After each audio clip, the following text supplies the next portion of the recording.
শরীয়তপুরের নড়িয়ার পাড়াগাঁও গ্রামের বাসিন্দা মাজেদা বেগম জমি চাষ করেই চলে তাদের সংসার। কিন্তু সারের লাগামহীন দামে তার জমির অধিকাংশই এবছর অনাবাদি থাকার শঙ্কা তৈরি করেছে।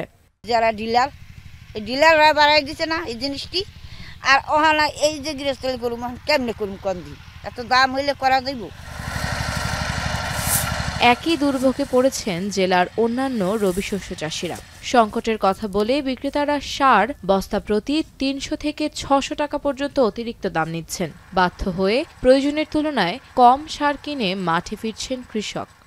সার কম দিলে ফসল কম হইব, জিরাত হইব না, আর কি করবো? আমরা কৃষকের তো কোনো কেউ দেখুন না নাই। গত বছর 1100 টাকা মাইসে দিয়েছে, এই সার এই বছর 1480 টাকা, হেও পায় না, গেলে নাই। কৃষকের অভিযোগ যাচাইয়ে বিভিন্ন হাটবাজার ঘুরে দেখা যায় একই চিত্র। কাজিরহাট বাজারে এক কৃষক ২ বস্তা সার কিনেছেন ৩,১০০ টাকায়, অথচ বস্তায় সরকার নির্ধারিত মূল্য লেখা রয়েছে ১,০৫০ টাকা। আমার চাইছিল ১৩২০ টাকা, এরপর গুলা চাইছি মনে কর ব্যান নিয়ে আইছি মনে কর ১৩৩০ টাকা, কম দিব না, এটা নিয়ে গেছে। আর কি ইনি কইতেছে আমার দোকানের কথা, দোকান তো অনেক, এনারও তো ভুল হইতে পারে।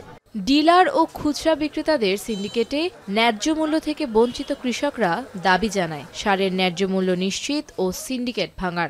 কোনো সমস্যা হয় সেজন্য তারা ভয়ে এই জিনিসটা অল্প টাকায় বেঁচে চালাইতেছে, যাওয়ার পর আবার ঠিকই আগের দামে চলবো। সিন্ডিকেট ভাঙলে আর কি দাম কমবো, এছাড়া উপায় নেই। বিক্রেতারা বলছেন বরাদ্দ কম হয় স্থানীয় চাহিদা মেটাতে তাদেরকেও ভিন্ন পথে সার সংগ্রহ করতে হচ্ছে, তাই বেশি দামে কিনতে গিয়ে খুচরা পর্যায়েও দাম বাড়ছে। এখানে যে চাহিদা অনুযায়ী আমরা পাই যা, তার থেকে আমাদের বাড়তি সার কেনাবেচা করতে হয়, কিন্তু আমরা পাই না কোথাও থেকে। আমরা যেই পরিমাণে সার বরাদ্দ পাই তাই এই জায়গায় বিক্রি করি। চাহিদার তুলনায় কম সরবরাহ পাওয়া গেলেও মৌসুম ভিত্তিক চাহিদার ঘাটতি নেই জানিয়ে সংকট সৃষ্টিকারীদের বিরুদ্ধে আইনগত ব্যবস্থা নেওয়ার আশ্বাস দেন কৃষি সম্প্রসারণ অধিদপ্তর। প্রশাসনের সহায়তা ইতিমধ্যে কয়েকটি মোবাইল কোর্ট করেছি, যে তারা চেষ্টা করেছে বেশি দামে বিক্রি করার জন্য। আমরা আশা করছি ইতিমধ্যে যে পরিমাণ বরাদ্দ আছে এবং এদিকে ইতিমধ্যে ডিসেম্বর মাসের বরাদ্দ আমাদের হয়ে গিয়েছে, যদি আমরা এই সারটা পাই আমরা আশা করছি যে আমাদের রবি মৌসুমে যে ফসলগুলো হবে সেটিতে আমাদের সারের কোনো সংকট হবে না।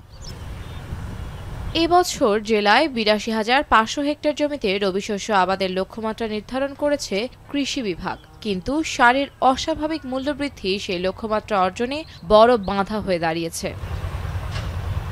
এখন শরীয়তপুর।